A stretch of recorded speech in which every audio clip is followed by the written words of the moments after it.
Ever imagine writing a program that, instead of just living on your computer, lives on a network spread across the globe? Yeah. That's kind of what we're talking about today, the magic of smart contracts on the blockchain. It is pretty magical. And the cool thing is, we're going to break down how to actually write one today, together. Yeah, and you don't even need, a degree in computer science Right. to follow along. Exactly. We're going to be using a chapter from a book that walks us through creating smart contracts. Okay. Even starting with the basics, everybody learns these when they first start coding. Totally. So we'll unpack the tech. Yes. But more importantly, by the end of this deep dive, you'll start to see how you could use this technology to solve real-world problems. Yeah.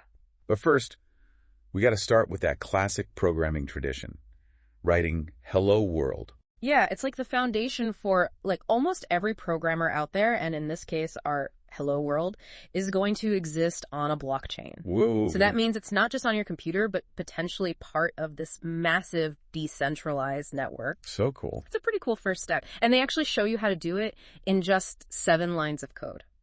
7 lines. They weren't kidding when they said they wanted to make this accessible. Yeah. And the best part is we can do all of this using a browser-based platform called Remix. Uh-huh.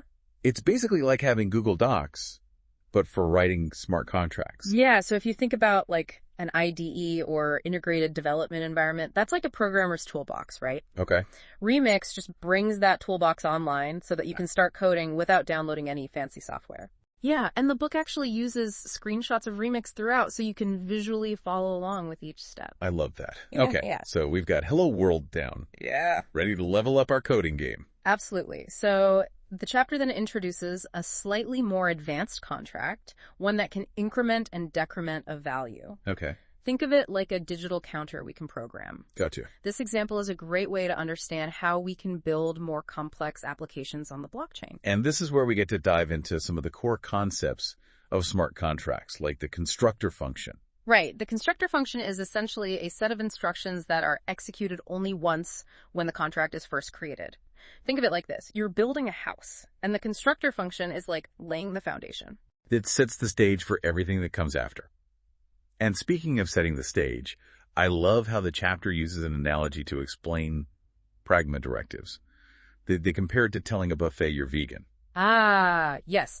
So the pragma directive is essentially a line of code at the beginning of your smart contract that tells the system which version of the Solidity programming language you're using. So why is it so important, you ask? Well, imagine showing up to that buffet, right? Okay. Without mentioning you're vegan. Uh-oh. You might end up with a plate full of food you can't eat. Right. Similarly, if you don't specify the Solidity version in your pragma, the system might misinterpret your code, leading to errors or even security vulnerabilities. Talk about a coding indigestion. Exactly. It's about making sure everyone, even the computers, are on the same page right from the start. Exactly. It ensures that your smart contract is executed exactly as you intended. Now that we've covered the basics, are you ready to really make these smart contracts sing? Let's do it. Let's talk about loops. Now, when you hear the word loop, you might think of repeating patterns or even those catchy tunes that get stuck in your head. Well, get ready for a different kind of earworm. Programming loops. Yeah. And trust me, once you see how powerful they are, you'll want them in all your smart contracts. Yeah. So in programming, a loop lets you execute a block of code multiple times. Okay. Which is incredibly useful for automating tasks. Think about something like calculating the sum of 100 numbers. Yeah. Without loops, you'd have to write out the addition operation 100 times. Yeah, talk about tedious. Loops are like those set it and forget it kitchen appliances. They just keep going until the job is done. Exactly. And the chapter provides a great example of how a simple loop can be used within a smart contract. Okay. It walks us through the code and explains how it works step by step. And for those who really want to get their hands dirty, they even suggest using Remix's built-in debugger. Yeah, so the debugger is like a powerful microscope for your code. Okay. It allows you to step through each line of the loop and observe how the values change with each iteration. So you can actually see the program working in slow motion. Right. Which can be incredibly helpful for understanding how loops function within a smart contract. It's one thing to read about it, but actually seeing the code in action through the debugger really brings home the power and efficiency of loops. Agreed. Okay, so we've gone from Hello World to digital counters, even added some loop-the-loops into our code. Feeling confident. Because this next step is where things get really interesting. We're leaving the remix sandbox and venturing into the world of private blockchains. This is where our smart contracts graduate from theory to practice. Ooh. Up until now, we've been working in a simulated environment. Right. But deploying a smart contract onto a private blockchain allows us to interact with it in a way that's much closer to how things work on the real Ethereum blockchain. And while it may sound a bit intimidating, the chapter does an excellent job of demystifying the process. They use this program called Geth, which stands for Go Ethereum. It's essentially a software client that lets you connect to and interact with the Ethereum network. Yeah, and you don't have to be a blockchain expert to use it. The chapter walks us through, step by step, how to use Geth to set up a private blockchain on our own computer. So think of it like creating your own mini blockchain universe where you control everything. Right. It's still a learning environment. So you don't have to worry about dealing with the real Ethereum blockchain just yet. No need to worry about transaction fees, which, by the way, are called gas fees in the crypto world. Right. Or the volatility of real cryptocurrency. It's a safe space to experiment, test your code, and get a feel for how things work in a real blockchain environment.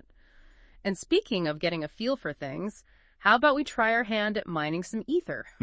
Now you're speaking my language. All right, listeners, this is where we get to play the role of blockchain miners. Now, before anyone gets too excited, we do need to clarify that the Ether we're mining on our private blockchain doesn't have any real-world value.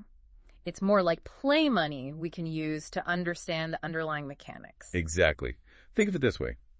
When you were a kid, did you ever play a game where you pretended to run a store or a bank? Yeah. The money in that game wasn't real, but it helped you understand the basic concepts of buying, selling, and transactions. That's a great way to put it. This virtual Ether is like our way to learn the rules of the game without any real-world stakes. Yeah. You can practice mining, which is how new blocks are added to the blockchain, and see how it generates those Ether rewards. Yeah, it's kind of like, you're discovering how the engine works while you're safely parked in your garage. Right. You're not going anywhere yet. Right. But you're gaining a much, much deeper understanding of how everything functions. Totally.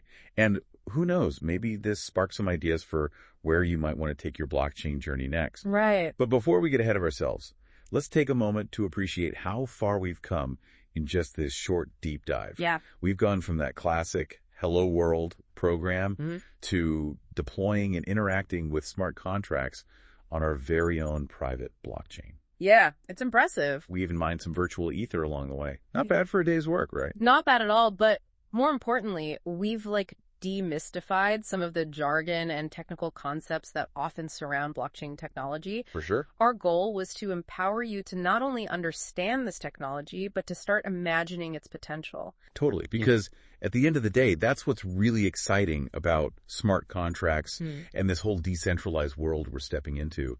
It's not just about lines of code and technical intricacies. It's about the possibilities they unlock. Exactly. Think about all the problems we face today in various industries in our daily lives. Yeah. Could some of these challenges be addressed or even revolutionized using smart contracts? Right. That's the question we want you to ponder. I love that. Yeah. So as we wrap up this deep dive, we leave you with this final thought. Now that you've had a taste of building with smart contracts, what real-world problem could you solve with this technology? Yeah. Let your imagination run wild. And who knows? Maybe you'll be the one building the next groundbreaking decentralized application. Yeah, that's what I'm hoping. Until next time, keep exploring, keep learning, and keep those blockchain dreams alive.